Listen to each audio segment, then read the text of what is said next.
Natalie, and I'm here with the cherry on top today, and we're going to be creating a baby layout today.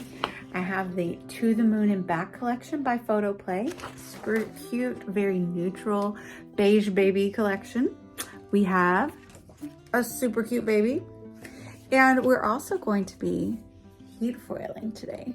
So I'm excited to kind of jazz up this very neutral collection and make it a little more me with some foil. We're gonna do a couple of foiling techniques, so let's get started. So here I have my glimmer machine, and I'm at first going to use this laser or the toner sheet. It's like laser print. It's a toner sheet that I'm going to use to just foil the entire sheet with this light green foil that will coordinate well with the To the Moon and Back collection. And then I'm going to use that to die cut some stars. And then over on the right, you can see I have my scattered star foil plate. That is from Waffle Flower Crafts. And I'm going to do that one with this beautiful pewter color foil that you see. That's from Spellbinders. So while the other is heating, I am going to cut down this pewter foil to the size of the scattered stars plate. And so that is going to be foiled onto some dark green cardstock, and then I'm going to use some alpha dyes to die cut the title with the scattered stars foil. So there you can see the toner sheet and my reflection, and it gave me this lovely green bit. You can see when I pressed it through, ran it through my machine, it kind of gave the grid design that's on the glimmer machine. I'm okay with it, but I don't know if there's a way to get that off. Maybe if you put a piece of paper between the toner sheet and the pad there, pretty side down, then cover that with my cardstock and put the sandwich on there and let it heat up. I've run it through my Big Shot, and now I'm ready to remove it. You can see it did shift a little bit, but it's okay because, like I said, I'm going to cut very small letters out of it. So I'm on the blog today, a cherry on top. I'll put the link down below, but you can see tips for how to kind of make a collection your own and put your own personality into any collection. And so one of my tips is to add sparkle or shine, like I'm doing here with the stars, because this collection is kind of neutral, very muted tones, which is cool and beautiful, but I like to jazz it up with some sparkle and some shine. Another tip is to, use your titles in ways that you would, in things you would say in real life. So the title for these photos of Wally is going to be Kind of Bad, Kind of Boujee, which is like a silly little thing that I would say to him. Because he always just dresses so cute and stylish, and he's so bougie. So that's just a fun way to kind of interject your own personality into your scrapbooking so that, further down the line when someone's looking through your scrapbook pages, they can say, oh, that sounds just like something she would say, So this was one idea that I had for the page, to run the stars up and down the middle. But then I wanted to try out doing a grid design. So I put 4 stars down, kind of thinking I would do like 2 lines.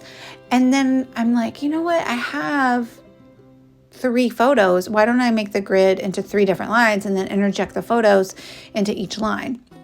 So that's the ultimate design that I do end up going with. But you can see it's kind of coming together right here. I'm just moving them around so none of the same patterns are next to each other, and the cutout stars are kind of not all next to one another, things like that. And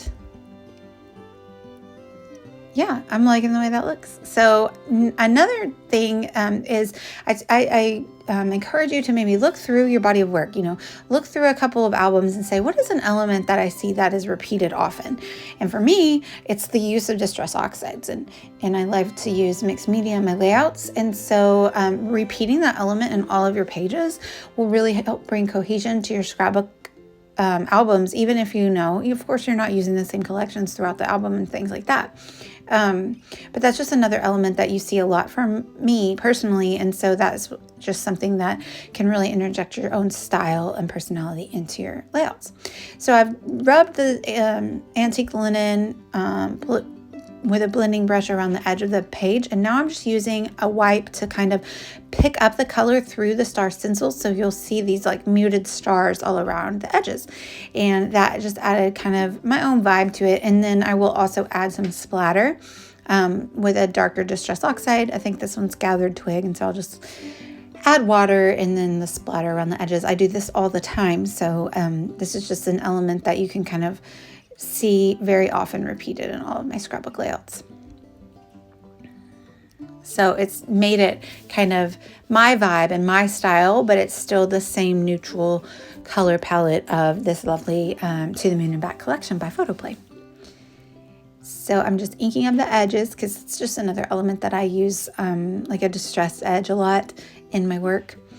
So that's going to be the background paper, and then that little tan paper on top of that, and then the white cardstock that I just did the ink blending on top of that. So we're ready to commit. I'm going to start layering them down, having the border showing around all of these pattern papers.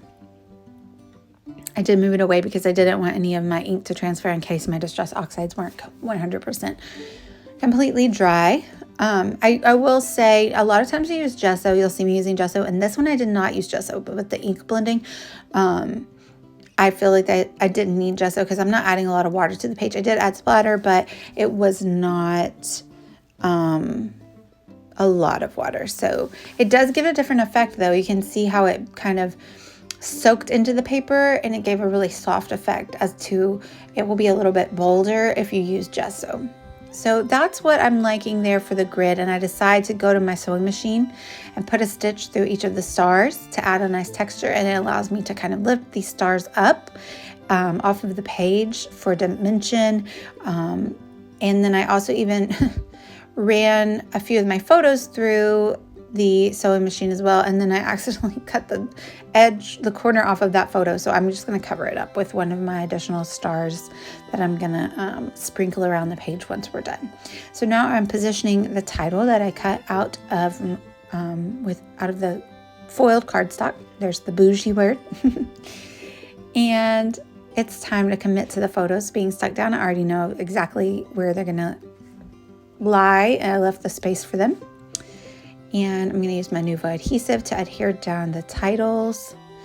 And then I'm going to use those tiny puffy alphas you see on the left. Those are from Doodlebug. Those are in the, I want to say it's called the coffee color, cafe, something like that. Anyway, that's going to be where I get the words kinda to go with my titles. And there I am covering up the little chunk that I accidentally cut out of the corner of that, and just sprinkling the extra stars around the page, and then I'll hit it with the sticker sheet from the collection. So like I said, I'm going to link down below to the blog post that is on A Cherry on Top today, and I will also throw my affiliate links down there if you would like to go shopping for any of these products.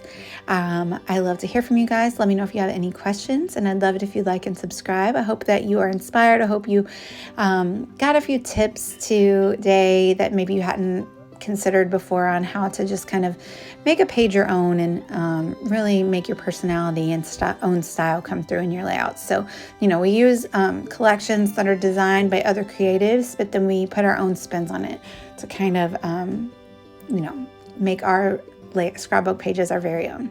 Thank you guys so much for watching. Bye, y'all.